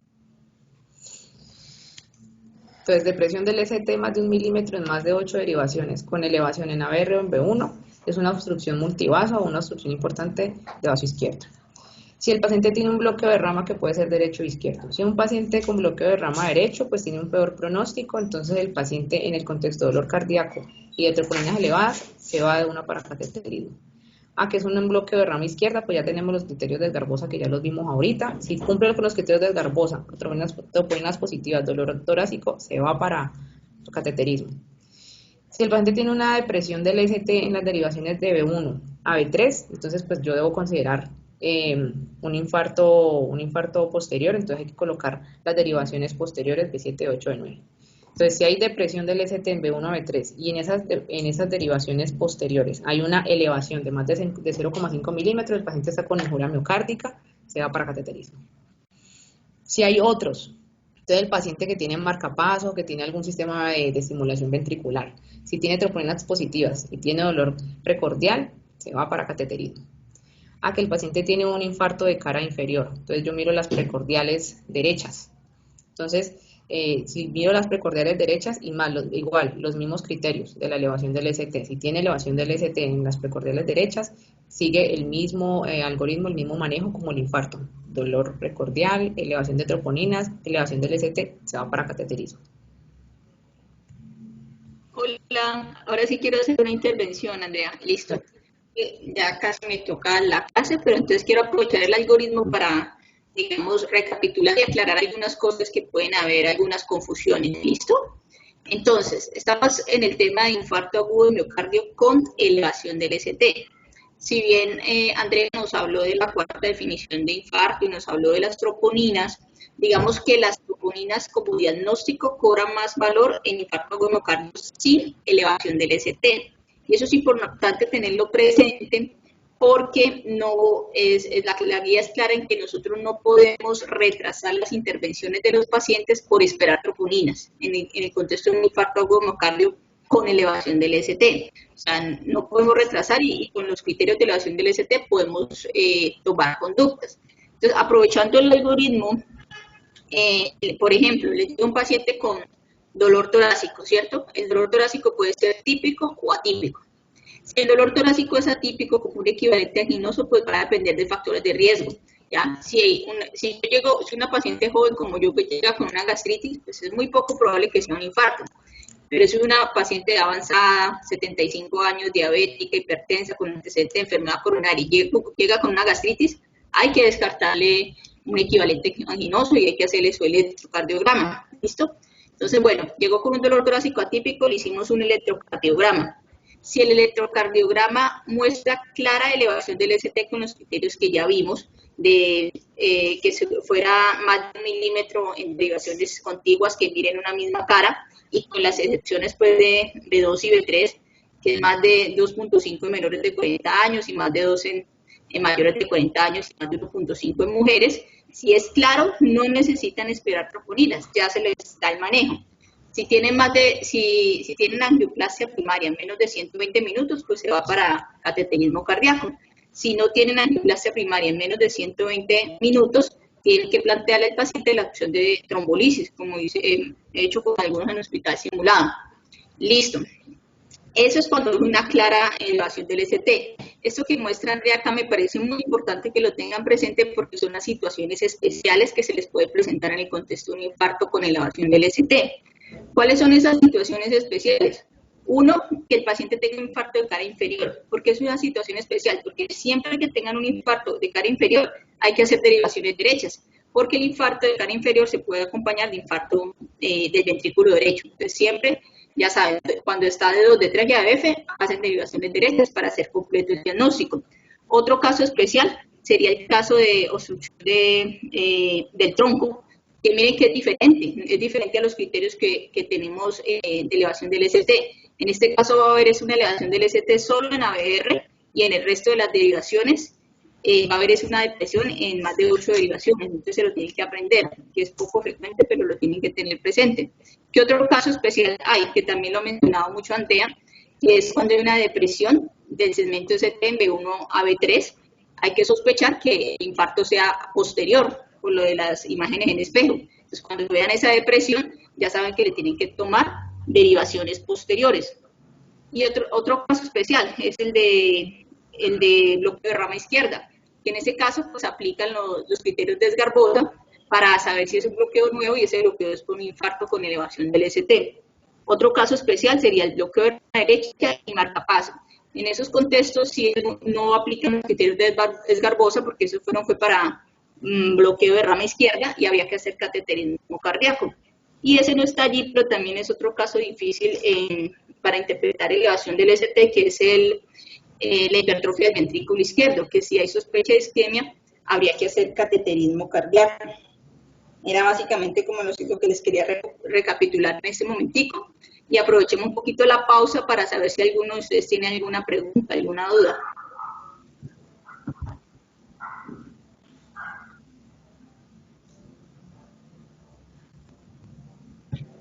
Yo sí tengo una pregunta, y es que si cualquiera de ustedes que de pronto ya tienen experiencia clínica, doctora Peralta, no sé si Daniel o Antonio, a mí siempre se me ha hecho muy difícil como organizarme mentalmente o abstraer como lo que dicen en el papel a la vida real, como ocurren los hechos. Digamos, si voy a hacerle el procedimiento de reperfusión a un paciente, por, no sé, por cateterismo, lo que sea, siempre hablan como de anticoagulación y todo eso, pero no sé en qué momento es que se comienza, o sea, listo, luego el diagnóstico, cuándo comienza a hacer la anticoagulación y lo de la carga antiisquémica, cómo se relacionan estos eventos, o sea, cuándo lo hago, cómo no lo hago, y todo eso siempre me ha costado un poquito entenderlo. Listo, entonces, por ejemplo, te llega un paciente con infarto con elevación del ST en cara, como el que mostró Andrea, en cara septal, anteroseptal, ese era anteroseptal, ¿ya? ¿Qué tienes que hacer? Listo, dolor torácico típico, factores de riesgo cardiovascular, diabetes, hipertensión, y te llega esto. ¿Qué tiene que hacer uno? Listo, lo ideal que es hacer cateterismo cardíaco, eso es lo ideal. Si tienes cateterismo cardíaco en menos de 120 minutos, listo. No lo tienes ahí, pero lo puedes remitir en menos de 120 minutos. ¿Qué tienes que hacer mientras lo remites? La carga antisquémica. Hay que darla toda completica, que ahorita Andrea nos la va a mostrar. Se le dan los 300 miligramos de clopidogrel, 300 de aspirina, se le da el bolo de enoxaparina si es menor de 75 años, de 30 miligramos, y se le deja la anticoagulación con enoxaparina. ¿Ya? A 1 miligramo kilo cada 12 horas. Toda la carga, la atorvastatina, todo se le da. ¿Listo? Si no tienen la opción de hacer cateterismo cardíaco en menos de 120 minutos, que es el contexto que yo les pongo en hospital simulado, porque están en un rural, porque no hay cupo, ahí es que tienen que plantear al paciente la opción de la trombolisis, porque están seguros de que tiene una elevación del DTT. Entonces, no necesitan esperar troponinas. Pueden plantearle la opción del paciente de trombolisis. Van a tener unos criterios, hay unos criterios pues, absolutos y de contraindicaciones absolutas y relativas. Entonces lo correcto es revisar, hacer una lista de chequeo y revisar que el paciente no tenga contraindicaciones absolutas. Si no las tiene, pues el paciente le explica al paciente, él firma el consentimiento y arranca su proceso de trombolisis con todo el manejo antiisquémico al mismo tiempo, todo al mismo tiempo, pues la fisiopatología que explicó Andrea, es que todo la parte trombótica está atacando al paciente. Digamos que si hablamos de casos clínicos, pues el que nos va a mostrar Andrea nos va a explicar por qué no hay que esperar troponinas. A mí me pasó, una vez que llegué a la base aérea, la ruta le estaba manejando un paciente con un dolor torácico que era familiar del médico. Entonces, llegó y tenía claramente un infarto agudo de miocardio con elevación del ST. Allá no teníamos opción de trombolizar, pero ella estaba esperando las troponinas para remitir al paciente, y eso es un error. ¿Por qué? Porque ya tienes una elevación del ST, ya sabes que el paciente está infartado. ¿Qué hay que hacer? Actuar. No hay que esperar en este contexto troponinas. Habías que o lo trombolizas o remitirlo para cateterismo cardíaco o trombolizarlo. Entonces, pues yo ya llegué, le expliqué a la doctora y remitimos al paciente, porque no teníamos la opción de trombolizarlo. Pero a veces es de pronto falta de seguridad, de pronto la doctora sí tenía el concepto, pero en ese momento dudó. Por eso es importante pues estar retomando estos temas. No sé si te quedó claro o quieres alguna otra explicación. Sí, o sea, como lo entiendo, entonces, digamos, llega el paciente y en el contexto perfecto, bueno, perfecto no para él, pero Ideal. digamos que tiene todos los factores de riesgo, la elevación del ST, entonces diagnostiqué el infarto con la elevación del ST, carga antiisquémica empecé, si tengo la PCI cerca o por lo menos lo puedo remitir o lo tengo en el hospital donde estoy, ya lo estoy dándole la carga antiisquémica, la anticoagulación y pues ya espero a que lo pasen el procedimiento. Si no tengo la opción de esa PCI, entonces llega el paciente, lo diagnostico tal, inicio la carga antiisquémica y apenas pueda le paso, pues si tengo alteplasa o la streptokinasa o lo que haya, para la trombólisis. Es correcto el concepto. Ajá. Listo, perfecto, gracias. Listo. Bueno, ahora sí sigue. Venga, yo miro una cosita. ¿Antonio está ahí? ¿Todavía conectadito? Sí, profe, acá estoy. Ah, bueno, es que me tengo que ir a entrenar a las 4:40, entonces yo me voy a desconectar a esa hora. Y Listo. si de pronto los chicos tienen alguna duda de allá para abajito, pues tú les despejas la duda, porfa. Perfecto, profe, de Cualquier una. cosita pues que quede pendiente me escriben, ¿listo? Listo, doc, de Dale, una. profe. Dale, Bueno, profe, gracias. Bueno, ya ahí, pues bueno, la doc hizo un resumen de todo lo que seguía ahora. Y era ya las terapias ya para pues finalizar la exposición.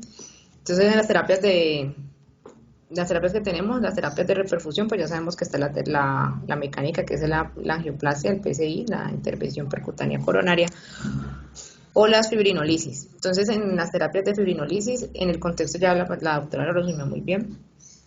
Si nosotros vamos entonces a tomar la decisión de que el paciente debe tomar la terapia fibrinolítica porque hay a una espera, un tiempo de espera mayor de 120 minutos para que el paciente ingrese a cateterismo, entonces vamos a mirar primero las contraindicaciones absolutas. Entonces el paciente que tiene antecedentes de una hemorragia intracerebral, un accidente cerebrovascular desconocido o que ha tenido una ACV en los últimos 6 meses, el paciente que tenga una neoplasia o malformación arteriovenosa en el sistema nervioso central, que ha tenido un trauma mayor, cirugía o lesión de cabeza en el último mes, sangrado gastrointestinal, algún desorden que los predisponga al sangrado, disección de aorta o alguna punción en algún lugar no compresible como una punción lumbar, una biopsia de hígado. Si tiene cualquiera de esas presentaciones, esto es una contraindicación absoluta para la fibrinolisis. Entonces, en esos casos lo que hacen es dar la carga antiisquémica y tratar de acelerar lo que más se pueda en la intervención percutánea, o sea, tratar de que el paciente se vaya inmediatamente para cateterismo cardíaco si yo no puedo darle la terapia fibrinolítica.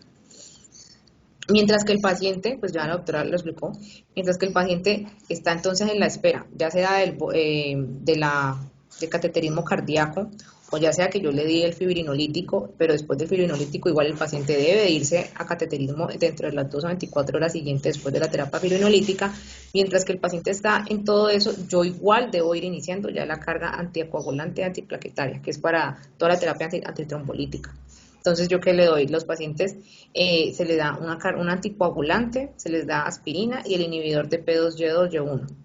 Entonces, el anticoagulante que se utiliza, pues ellos recomiendan el rivaroxaban, pero de todas maneras, pues si no, está también las heparinas no fraccionadas, la enoxaparina y valuridina. En las dosis de la heparina no fraccionada son de 70 a 100 unidades internacionales por kilo, un bolo, y normalmente cuando hay estos inhibidores de la glicoproteína 2B3A, estos no se recomiendan para la guía, sino las heparinas. Y o si no, el bolo de 50 a 70 unidades internacionales, pues sí se va a dar con esos inhibidores, pero pues después hacen, aquí no pegué el resto de la tablita, me disculpan allí, porque ellos hacen ahí como el paréntesis de que estos son en casos pues de que no haya sino los inhibidores de glicoproteína, pero ellos hacen ahí la aclaración de que pues no se recomiendan los inhibidores de glicoproteína porque aumentan mucho el riesgo de sangrado, entonces utilizar pues enoxaparina, viloridina o algún otro tipo de anticoagulante. En cuanto a la enoxaparina, pues la dosis de 0.5 miligramos kilo un bolito, y la vivaluridina 0.5 miligramos kilo endovenoso el bolo, seguido de una infusión de 1.75 miligramos kilo hora por hasta 4 horas antes del procedimiento, después del procedimiento. En las dosis de los antiplaquetarios, pues aquí estamos viendo que la aspirina son de 150 a 300 miligramos vía oral, el clopidogrel, el prasugrel y el ticagrelor, de los tres de la que la guía pues recomienda más es el clopidogrel, que son 600 miligramos en una dosis que se le da al paciente inmediatamente esté ahí sentado, y ya después él todos los días va a seguir con una dosis de 75 miligramos día. También está la dosis del prasugrel, que son 60 miligramos dándosela al paciente ya ahí, y después va a seguir con una dosis de 10 miligramos al día. Y el ticagrelor son dosis de 180 miligramos de carga y después sigue con una dosis diaria de 90 miligramos por día. En el paciente, pues obviamente esos pacientes van para UCI. Esos pacientes después de que hacen el cateterismo cardíaco deben tener una observación de 24 horas después del cateterismo, y después de que, si todo está bien, que ya vamos a ver cuáles son los criterios de decir que el paciente le fue bien y que está bien, después en un periodo de 24 a 48 horas deben estar en observación, pero en hospitalización, y el alta, si el paciente pues le fue bien, puede ser después de las 48 a 72 horas. Hay unos criterios que son los criterios PAM o el índice de Soule, que son los criterios para determinar que es un paciente de bajo riesgo, o sea, un paciente que durante todo el proceso pues, del infarto le ha ido bien con sus terapias de fibrinolisis o que le fue bien durante el cateterismo cardíaco y que se le puede dar una alta temprana, porque pues cuando se le dan esas altas tempranas, pues obviamente en las guías y la evidencia habla de que los pacientes tienen menos complicaciones y menos tasas de mortalidad a largo plazo entre los 6 meses siguientes. Entonces, ¿cuáles son esos pacientes de bajo riesgo que si les ha ido bien pueden dársele salida a los 3 días? El paciente que es menor de 70 años, que la fracción de eyección esté por encima del 45%, que la enfermedad haya sido solamente de 1 o 2 vasos, que la angioplasia haya sido primaria efectiva, o sea, esos pacientes que llegaron y entre las 2 primeras horas se les pudo hacer su cateterismo y en el cateterismo pues pudo resolverse, pudo hacerse el restablecimiento del flujo coronario y ha estado pues con sus signos vitales estables, etcétera. El paciente que ha tenido ausencia de arritmias, o sea, en todo su proceso de enfermedad, el paciente no presentó ningún tipo de complicación, ni arritmias supraventriculares, ni ventriculares, etc. ¿Cuáles son las terapias a largo plazo? Y aquí, pues, voy a tratar de ser muy breve, porque pues eso también es como un poquito extenso, pero a partir de aquí el paciente pues debe empezar obviamente una serie de terapias a largo plazo para disminuir todo lo que son las tasas de mortalidad, para evitar los reinfartos, para evitar pues otros eventos, inclusive como el evento isquémico, para evitar las complicaciones que vamos a ver ahorita y que el paciente pues pueda tener una buena calidad de vida después de su evento, de su evento isquémico. Tiene que dejar de fumar, ya sabemos que fumar es un evento pues que lesiona el endotelio y que es altamente trombótico, control de la tensión arterial, una dieta, pues dieta mediterránea, las dietas pues que recomiendan pues en las guías, control del peso, actividad física, y la actividad física debe estar centrada en rehabilitación cardíaca, que obviamente debe ser guiada por un profesional, no es de que el paciente sale y va a hacer ejercicio por acá, no, es una actividad especial, porque ellos les van a realizar una serie de actividades físicas que son de rehabilitación y que ya después les van indicando qué tipo de ejercicios que pueden hacer o qué tipo de ejercicios no pueden hacer. La terapia antitrombótica, esos pacientes después de que se les da su carga del ASA, el ticagrelor, el clopidogrel y el anticoagulante de los 3 medicamentos, se les da esa carga, se van para cateterismo y ellos siguen todos los días con 3 medicamentos. Ellos se van con ASA, se van con un inhibidor de P2Y2 que pues el que recomienda la guía es el clopidogrel porque el ticagrelor tiene alto riesgo de sangrado, y un anticoagulante. El anticoagulante simplemente en las guías hablan de 1 mes y ya se extiende si el paciente pues de pronto hizo alguna fibrilación auricular o si tiene algún tipo de patología de base que requiera anticoagulante. Si no, el paciente simplemente se va con ASA y con el inhibidor de P2Y1, que pues lo que recomiendan en las guías es el clopidogrel. Se va con su terapia antitrombolítica y con esa terapia antitrombolítica se va a ir 6 meses. Después de 6 meses, solamente continúa otros 6 meses hasta completar 1 año después del infarto con el ASA o con el clopidogrel. En la guía recomiendan clopidogrel. Los betabloqueadores, esos betabloqueadores se utilizan más que todo en el inicio, ¿ya? Y deben de darse dentro de las 12 a las 24 horas después del evento isquémico. Las estatinas, pues también se va con sus estatinas, porque pues obviamente es un paciente con un infarto tipo 1 que es el que más se presenta. Si no tiene placa aterosclerótica, sino que el infarto fue por otras causas, pues no hay necesidad de las estatinas.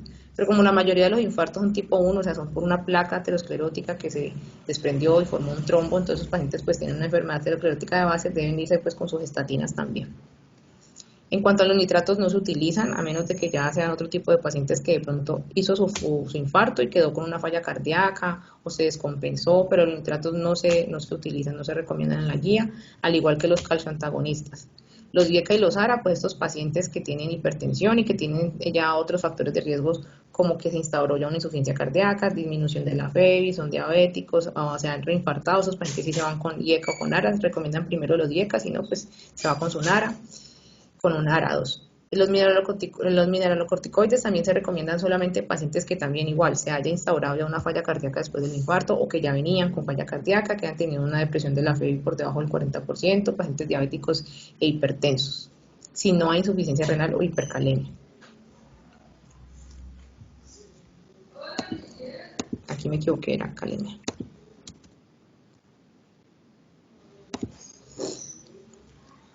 Las complicaciones, pues dentro de las complicaciones varias, muchas. Las complicaciones principalmente se derivan en complicaciones eléctricas y en complicaciones mecánicas. Las complicaciones eléctricas pues son esas alteraciones del ritmo supraventricular o ventricular, entonces son fibrilaciones ventriculares, taquicardia ventricular sin pulso, todos son ritmos que pueden comprometer la vida del paciente, ¿ya? Entonces por eso hay que estar encima del paciente haciendo una vigilancia muy estricta. bradicardias, bloqueos, extrasístoles o por las complicaciones ventriculares extrasupraventriculares, como la fibrilación al aleteo auricular. En las complicaciones mecánicas, pues ya el paciente puede progresar a un shock cardiogénico, como lo veíamos en la fisiopatología. Esos pacientes pues pueden progresar rápidamente si la zona del infarto es muy extensa y la oclusión permanece y pues de pronto el paciente consulta muy tarde o no hay una actuación pronta, entonces el paciente puede progresar a shock cardiogénico, ruptura de pared libre, ruptura del septum interventricular, ruptura del músculo papilar. Y aquí para hacer mención de algo pues que no es muy prevalente, o no tenemos inclusive muchos datos de cuál es la incidencia real de este síndrome, y es el síndrome de Dressler, que el síndrome de Dressler es una pericarditis poslesión, posinfarto, ¿ya? Pertenece a una serie de síndromes, que son unos síndromes en los que se hace pericarditis después de una lesión cardíaca. Entonces, dentro de estos síndromes están el síndrome de Dressler, que es una pericarditis que se hace después del infarto. Pero hay otras pericarditis que se hacen después de alguna pericardiotomía o unas pericarditis que se hacen después de algún trauma torácico. Entonces, los pacientes por la lesión que se ejerce en el miocardio, se liberan los antígenos coronarios debido a esa lesión y se genera una respuesta autoinmune. Y esta respuesta autoinmune pues daña y afecta pues el mesotelio del pericardio, causando una pericarditis. No es muy común, inclusive todavía no hay como criterios establecidos para hacer el diagnóstico, sino simplemente un paciente que llegó con pericarditis y que tuvo el antecedente de alguna lesión cardíaca, llámese pericardiotomía, un infarto, un trauma cerrado, que estuvo hospitalizado por eso. Entonces el paciente pues no se conoce muy bien como la incidencia, porque pues dentro de todas las pericarditis, si incluimos las autoinmunes y si incluimos las infecciosas, pues representan como el 10% de las pericarditis. Pero pues es bueno tenerlo ahí en presente, y estos pacientes responden muy bien a la terapia antiinflamatoria. En cuanto a las complicaciones, aquí hay una mención especial que hace la guía de la falla cardíaca. Si los pacientes tienen infarto, el infarto fue tan grave que se instauró ya una falla cardíaca, pues ya están los medicamentos de DIECA, de los betabloqueadores, de los inhibidores de receptores, todos esos medicamentos que vimos ahorita que no, aquí ya se aplican, el oxígeno, la intubación orotraqueal, todo el manejo pues de la UCI, los inotrópicos, etcétera, etcétera. En pacientes con fracción de eyección del ventrículo izquierdo que ya disminuyó del 40%. Y ya para terminar, pues este es el caso clínico, es el caso clínico que les traíamos de Clínica DESA. Una paciente, Pepita Pérez, pues se omite el nombre, de 40 años, ella consulta, el motivo de consulta fue dolor en el pecho. Ella consulta a urgencias en horas de la tarde por un cuadro clínico de evolución de 1 hora de dolor en hemitórax izquierdo con irradiación en el miembro superior izquierdo. Adicional presenta mareo, émesis y disnea. El esposo refiere que el cuadro se presentó después de una discusión familiar. Se hace pues todo el protocolo en la historia clínica pues de que no tiene COVID, etcétera, no ha tenido contacto, sospecha, etcétera. En la revisión de síntomas por sistemas, simplemente en los antecedentes menciona que la paciente es diabética, diabetes mellitus tipo 2, no especifica pues si lo maneja con algún tipo de medicamento, hace cuánto, si está controlada o descontrolada. En los quirúrgicos cesárea, ginecológico de la fecha de última menstruación el 28 de enero, gravidez 2, partos 2, cesárea 1, el último parto fue el 15 de febrero de 2006 y la planificación es por vasectomía del esposo. Familiares, la madre es asmática.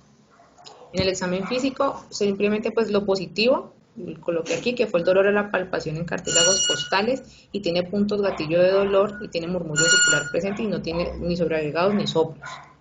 El resto está normal. En los signos vitales, vemos que la paciente pues tenía unos signos vitales también normales, estaba la presión bien, frecuencia cardíaca, saturación, temperatura.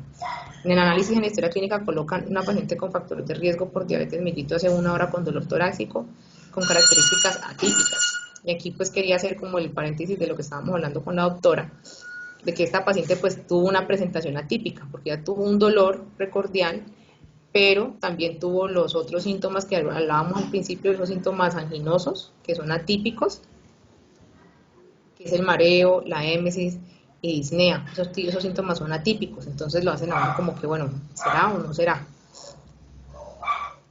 La paciente está ansiosa, con signos vitales estables, se inicia el manejo de dolor agudo y toma de los biomarcadores. Le mandaron, pues, mientras tanto, esos medicamentos en la historia clínica, dexametasona, tramadol, diclofenaco y gastroponinas, el electrocardiograma y los exámenes. Estos son los exámenes de la paciente. Entonces, aquí, por eso hablábamos con la doctora acerca de este caso, y es que la paciente al principio hace unas troponinas de 0.10, o sea, están ahí, o sea, en la referencia del laboratorio, el límite creo que era 0.12, algo así. O sea, aquí en la referencia del laboratorio las troponinas todavía no estaban positivas, ¿ya? Y se le realiza el electrocardiograma y el resultado de las troponinas salió después de 2, pero cuando le hicieron esas troponinas fue ya después, o sea, todavía no teníamos el resultado de esas troponinas en el momento en el que vamos a hacer el electrocardiograma a la paciente.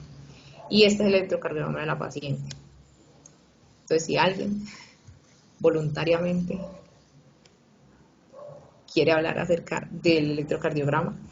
Sí, ahí lo tenía en la presentación ahí en cara anterior, ¿no? Pero ese era el LKG, me he dicho, esperaron la troponina de las 6 horas, ¿ok?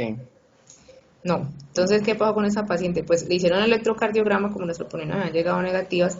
El doctor comenta, ahí pues en la historia clínica colocando, como tenía la presentación atípica, no tenía las troponinas negativas, pero ya con este electrocardiograma inmediatamente ya deciden hacer la actuación de la Ah, ok, fibrinolisis porque perfecto. la paciente no tenía opción de hacer el traslado inmediato para el cateterismo. Entonces aquí vemos pues que la paciente está con un infarto ahí anterior. Entonces, bueno, muestra una elevación del ST en la cara anterolateral en el momento sin dolor, con presencia de un episodio emético que no se ha repetido. Se comenta con la doctora en cuidado intensivo que pues ya indica que ella es candidata para el cateterismo e iniciar alteplasa. La paciente entonces ya le inician toda la carga antitrombótica, enoxaparina, asa, clopidogrel, atorvastatina y la morfina y le dieron la alteplasa. Inmediatamente le inician después de la toma del electrocardiograma la alteplasa, 15 miligramos en bolo, 50 miligramos en 30 minutos y 30 miligramos en 60 minutos y después volver a tomar el EKG pues para ver si si fue o no exitoso pues la fibrinolisis. Mientras que están en todo eso, es que llega el resultado de la troponina cuantitativa, de la segunda toma de las troponinas, que ya salen positivas, que ya se ven en 2, pero cuando le hicieron ya la actuación, pues cuando ya se definió la conducta de la paciente, todavía no ha llegado la troponina. Entonces lo que hablábamos con la doctora, que a veces tiene una presentación atípica, las troponinas están negativas, pero yo no me puedo poner a esperar, la paciente tiene un evidente infarto pues por el diagnóstico electrocardiográfico, entonces yo no me puedo poner a esperar. Con la paciente pues ya de ahí es remitida a Clínica de Occidente y no supimos más de la paciente, así que no tenemos el electrocardiograma después de la fibrinolisis, entonces no pudimos saber pues si fue exitosa o no, qué pasó con la paciente, pero pues ahí teníamos el caso clínico.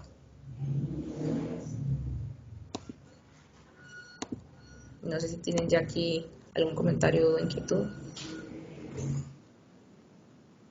No, súper, Andrea, muy excelente revisión, de verdad que sí. Siempre abordar este tema es súper complejo, son Es largo, sí. muchos detallitos, muchas cosas, pero lo hiciste de la mejor manera, ¿no?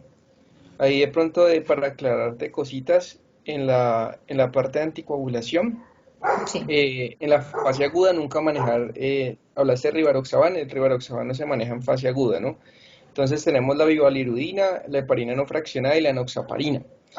Cuando es un paciente de alto riesgo de sangrado, pues las guías recomiendan la heparina no fraccionada, ¿cierto? Sin embargo, esa es en infusión continua y tienes que tener unos rangos de PTT y ese tienes que tomar PTT cada 4 horas, como muy complejo, y es porque utilizan esas porque cuando van a hacer cateterismo le colocan protamina y revierten la anticoagulación y disminuye el riesgo de sangrado. Sin embargo, con el acceso radial del cateterismo realmente se ha disminuido mucho el sangrado intracateterismo. Entonces por eso se utiliza la enoxaparina y ahí a la dosis que dijiste está súper bien. Y de resto no, genial, genial la revisión. En cuanto al manejo del egreso del paciente, está clopi y ticagrelol, lo que tú decías, y prasugrel. En cuanto a el ticagrelol, no es que aumente el riesgo de sangrado, obviamente incluso es el que más se utiliza en pacientes de alto riesgo cardiovascular, es el tica. Incluso hay un estudio que comparó ticagrelol con prasugrel en el noviembre del 2019, 2019 se publicó, que es el ISARRIAR, y le fue mejor incluso a prasugrel. Obviamente hay contraindicaciones para Prasugrel, para mayores de 75 años no se puede dar, ya el peso menor de 60 kilos ya lo quitaron, pero digamos esos son los a utilizar y perfecto como lo hiciste, te felicito, de verdad que sí, muy bueno, muy buena revisión. Ahí Daniel va a decir algo, ¿no? Sí. Hola, gracias. Pues quería hacer como una acotación no sé si tengan ustedes otra información. En cuanto a los segundos antiagregantes que estábamos mencionando, el prasugrel o ticagrelor y el clopidogrel, lo que yo tengo entendido hasta ahora es que, o sea, no hay como estudios que comparen los tres como tal, y entonces pasaría el clopidogrel casi que a, o sea, por farmacología, porque tienen como una acción más potente, el prasugrel y el ticagrelor a ser de primera elección, y el clopi estaría como en segunda. Entonces no sé si tengan como una información diferente. Sí, correcto, Dani. No hay ningún estudio de los tres comparando los tres. Tienes toda la razón. Ya de elección es TICA o Prasu. Y el único estudio que comparó TICA con Prasu fue Lisa React, que le fue mejor a Prasu. Entonces, sino que tienes que tener, pues, obviamente, anatomía conocida, paciente, mira que ahí incluso tiene las contraindicaciones, Andrea, puestas. Prasugrel se contraindica en pacientes con stroke previo, pacientes mayores de 75 años. ¿Viste? Entonces, igual a menor, antes no se recomendaba a menores de 60 kilos, pero ya los están recomendando sin ningún problema 5 miligramos. Pero si tienes prasutica, los estudios dan para, obviamente son los de elección. Sí. Ok. Incluso hasta se podría en alto riesgo, pacientes de muy alto riesgo, digamos que hayan tenido como una angina refractaria o parecido, que hasta un tercer antiagregante, que son los de inhibidores de glicoproteína, ¿sí? Pero pues eso ya es raro, ya es más raro. Ujú. Y, bueno, lo otro que también quería como mencionar en la parte del tratamiento del dolor es que, a ver, en el tratamiento inicial en la fase aguda como tal del síndrome coronario, idealmente pues la monitorización en un contexto como ideal, entonces como la monitorización del electro de forma continua, el oxígeno solamente cuando está por debajo de 90, ¿sí? Porque pues en caso contrario pues es perjudicial. Está la aspirina, que pues se hace de los primeros minutos y se mantiene ya de forma indefinida, incluso pues en el tratamiento de mantenimiento. Y ahí está ya lo del segundo antiagregante, lo que ya lo mencionamos, la anticoagulación y, bueno, y el tratamiento del dolor como tal. Entonces el cloruro mórfico, la morfina como tal, se le pone ya por el efecto como ansiolítico, hipotensor y también que disminuye la precarga, ¿sí? Entonces hace como una vasodilatación y favorece que no se, por toda la descarga catecolamínica y demás, que no haya como una exacerbación del daño miocárdico. Entonces, ¿qué más? De antianginosos también está la nitroglicerina y está pues sublingual o intravenosa, y creo que no más como por eso. Sí, sí, de acuerdo. Igual hay que tener mucho cuidado con las morfinas en los pacientes con infartos de cara derecha, ¿no? De cara inferior, porque ellos pueden hacer una hipotensión refractaria, entonces hay que estar muy pendientes en presión arterial, si hay signos de falla cardíaca, en qué grado de KILIP están, antes de darle nitroglicerina, ya sea en infusión o morfina, porque se te pueden descompensar. Y los nitratos no se le puede dar a los pacientes, a los abuelitos que se fueron a moteliar, porque si han tomado Viagra y tienen inhibidores de fosfodiesterasa, tampoco le pueden nitroglicerinas porque los choqueas terriblemente. Y eso es importante. Bueno, eso No, de la clasificación de Kilip también es importante, porque pues, o sea, por la parte del valor pronóstico, que no creo que lo mencionó Andrea, pero sí es importante mencionar eso. O sea, eso se hace como con el examen físico. Entonces ahí mismo se clasifica el Esa es la infarto clasificación. con la clasificación de Kilip. excelente, excelente, Andrea, felicitaciones.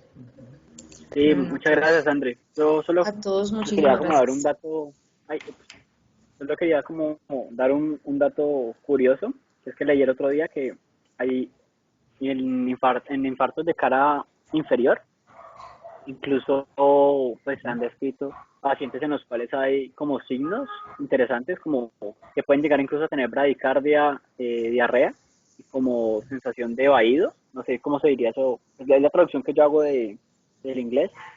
Eso me pareció súper interesante comentarlo porque pues uno no pensaría como en diarrea o bradicardia en esos pacientes, al menos no si está como en las fases iniciales, y bradicardia cuando el paciente ya el miocardio ya debe estar muy desgastado y ya se está básicamente muriendo, pero en esos casos se da porque en ese infarto de cara inferior la irritación pericárdica que puede darse a raíz del infarto puede llegar a generar irritación a nivel de nervio vago que va descendiendo junto al esófago. Entonces ahí genera esos nervios, esos signos como raros, pero me pareció interesante comentárselos a todos. Y de la misma manera agradecerle a André porque estuvo muy buena la revisión, súper completa, y agradecerle a todos por estar aquí, a Dani, a Antonio, a Juanita, a Alejandra, y pues a los que ya se fueron porque les tocó, pero en serio estuvo muy buena, Andrés, en serio felicitaciones. Muchas gracias a todos por la paciencia en el Felicitaciones, internet. Andrés. Muchas gracias chicos a todos por estar acá.